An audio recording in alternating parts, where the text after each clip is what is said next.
If you're trying to make money on Etsy with print on demand and you're only selling t-shirts, you're probably struggling. And it's not because you're doing anything wrong. It's because t-shirts are the most saturated product on Etsy right now. In this video, I'm going to show you why t-shirts are so hard to sell right now, and more importantly, what you should be selling instead if you actually want to see consistent sales. Welcome back to Therapy Designs. If you're new to this channel, my name is Kelly, and this channel is all about print on demand and Etsy. So if that is something that you're interested in, please stick around and be sure to check out my channel for other useful videos. So jumping right in, the problem with t-shirts is t-shirts are saturated, very saturated. There are literally millions and millions of listings for t-shirts, and they are all competing on price. They have low profit margins, and it's very hard to stand out.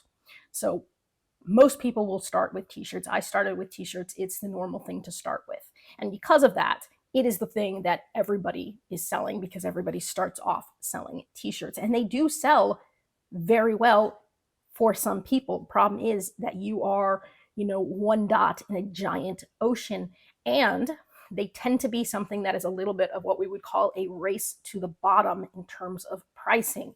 People are looking for the cheapest shirts typically.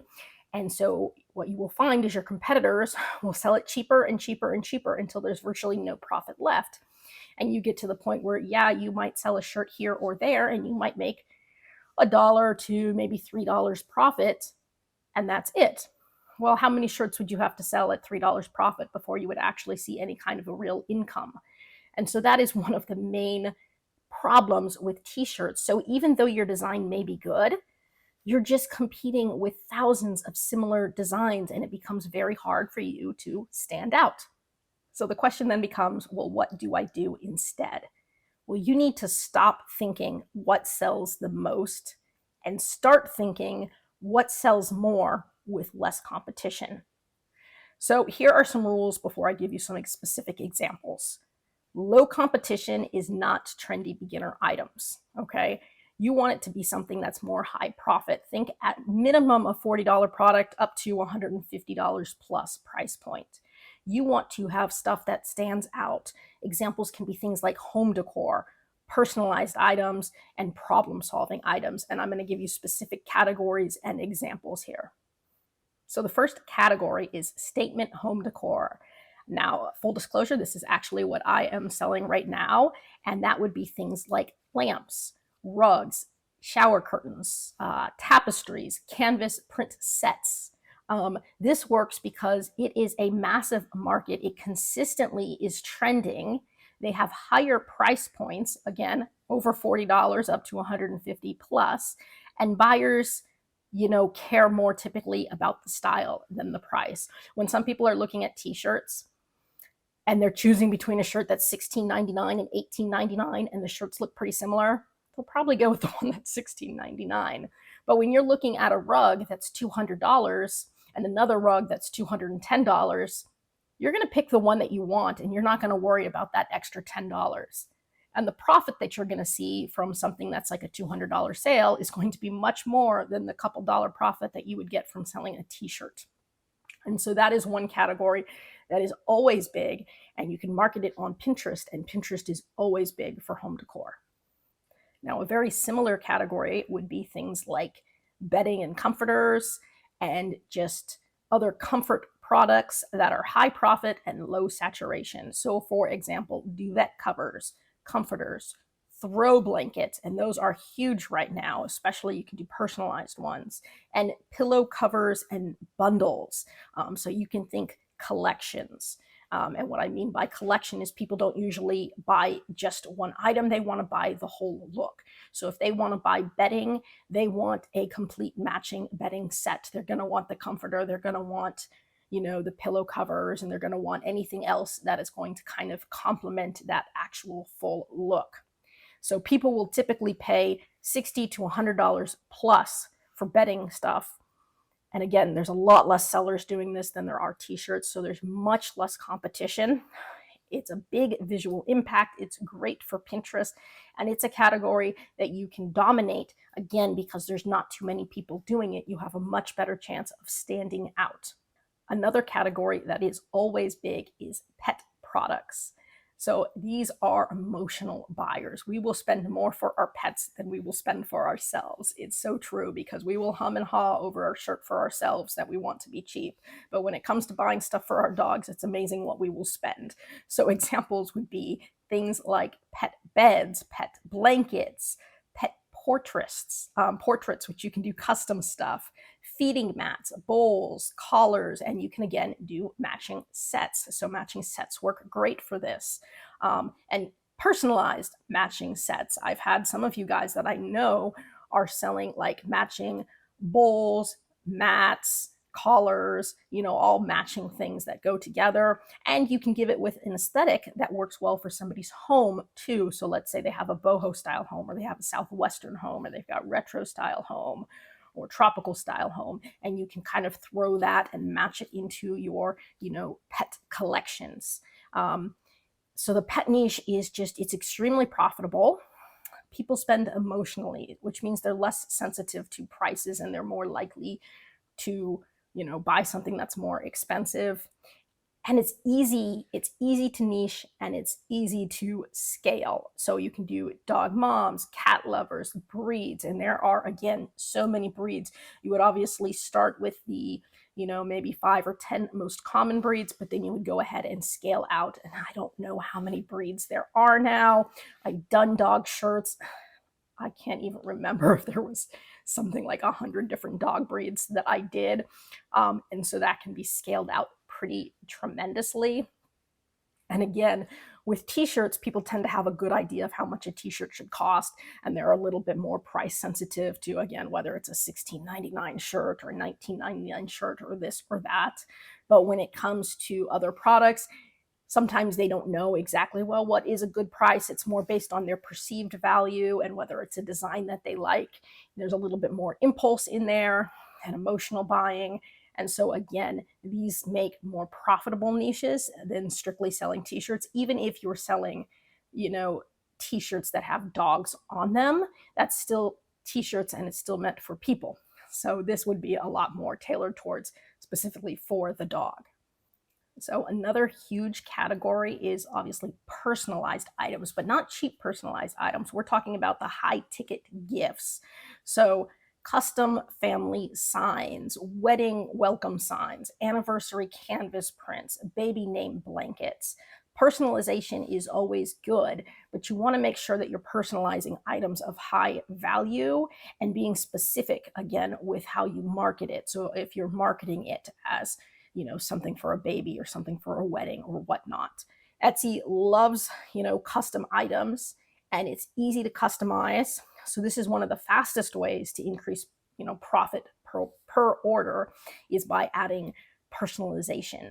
And of course, you can do this, again, you can do it with the pet items that we showed you earlier by, customizing names onto pet bowls and other things. But then be as creative as you want, but pick some of those high ticket items and personalize them.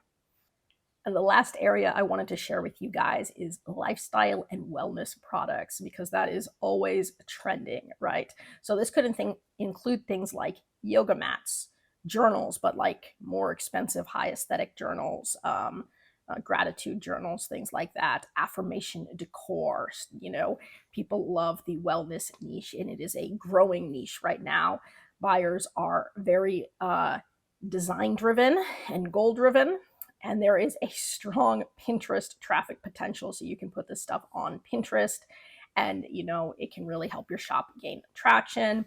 By the way, if you're curious about Pinterest and you haven't started it yet, it does take several months to start seeing that traffic. Typically within the first several weeks, it's kind of crickets. You don't see much. But if you continue to post daily, after a few months, the traffic starts to really roll in, and then it just keeps going from there. But it does take a while to kind of gain traction, and that's true with anything. So you do have to be patient with it, be consistent with your posting, and give it some time to grow. But it is definitely a great way to promote a lot of these items. So now that I've gone over, a few different areas that are good profit makers, I wanted to talk really quickly about these saturated traps, the things to avoid. And these are usually the beginner items. So things like mugs, they're very overdone, basic phone cases, stickers, generic posters. Stickers, by the way, I tried for a brief split second the stickers, and it costs more to ship the sticker than the sticker is typically worth. And again, these are very low profit items. You sell a sticker, you make $1. Well, you know how many stickers you would have to sell in order to make, again, a real profit or real income, assuming that you're doing this because you want some supplemental income and that matters to you. Think about how much you want to make and think about how many stickers you would have to sell in order to make that much. So, factor that in. So these items all sell, but there's huge competition and you're not going to sell enough of them to make any kind of real income. And so these are great ones that beginners will start with. And I just want to say for the record that if you're brand new and you're a beginner, it is okay to start with these products so that you can learn the ropes, but they're not going to be your end all goal. Now, one thing that I've said to people in the past is to start on Redbubble. So Redbubble is one of the ones that I started with. I'm going to tell you right now, you probably won't make any money on Redbubble. It does not see a lot of traffic. There's huge competition. It's super saturated, but it is a great learning platform. It is totally free to sign up for. They have, I don't even know now, it was something like 70 products. So you can take your one design and see how it would look on 70 different products and, get the idea of designing and get the idea of what different products would look like. And it is just a great learning opportunity if you're brand new.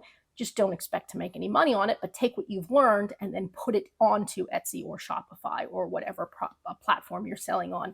So there will be a bit of a learning curve if you're new. And if you want to start with these products so that you can kind of learn the ropes and learn what to do, again, that's great. But as you start to try to move towards a more profitable shop and as you try to make a little bit more of an actual income, you're going to want to transition away from these items and into those low competition, high ticket items. And so those are just things that you want to be, thinking of. So in the end, the main message here is you want to find your one thing, you want to master it, you want to dominate it. So pick one expensive niche product and really master it. Put up a lot of listings, optimize the heck out of it, master it, and then go ahead and scale and expand from there. But go ahead and try some of the more expensive products because, again, they won't be nearly as saturated, and that's going to be your best opportunity to eventually have a very profitable shop or business. If you have questions about this, you can go ahead and drop it in the comment section below. I do read all the comments. Thank you so much for all of your kind words. If you have video requests, again, you can put those in the comment section below. If you would like me to review your Etsy shop, you can go ahead and email me with a link to your shop. My email is in the description below every video, and so I'm happy to do that for you guys. And in the spirit of trying to grow a shop and really make it as profitable as possible, I am going to be cutting back on my videos. So previously I've been doing 2 a week. I'm going to start cutting back down to only once a week so that I've got a little bit more time to put into my shop. If you guys are familiar with the Pareto principle or the 80-20 rule, you want to put most of your time into the thing that is going to be the most impactful. And so for me right now, I'm trying to grow my business a little bit more. So cutting back on Etsy just makes, not on Etsy, sorry, on YouTube just makes a little bit more sense for me. Also, to be frank with you guys, with AI, it's becoming a little bit harder to come up with videos that I find that are going to be more beneficial for you guys, just because so many things can be done with AI now that I feel like you don't necessarily need me to teach you how to create designs anymore like I used to, because now you can go ahead and create those designs using AI. And I've already done videos showing you how you can use AI to create designs. And so, with that, there's a little bit less need for some of this stuff. I definitely recommend AI. It is a great tool for you, but it also makes what I do in terms of YouTube a little less I don't know, importance. Anyways, again, if you have comments, drop it in the comments section below. I'd love to hear from you guys. Otherwise, I hope you're continuing to learn new skills, growing your portfolio, and I do hope to see you guys again. That's it for today's video. If you found that useful, I would like to see more videos with helpful tips and tricks. Be sure to hit like and subscribe, and turn on your notifications so you don't miss any of the weekly videos. As always, keep growing and stay creative, and we'll see you next time.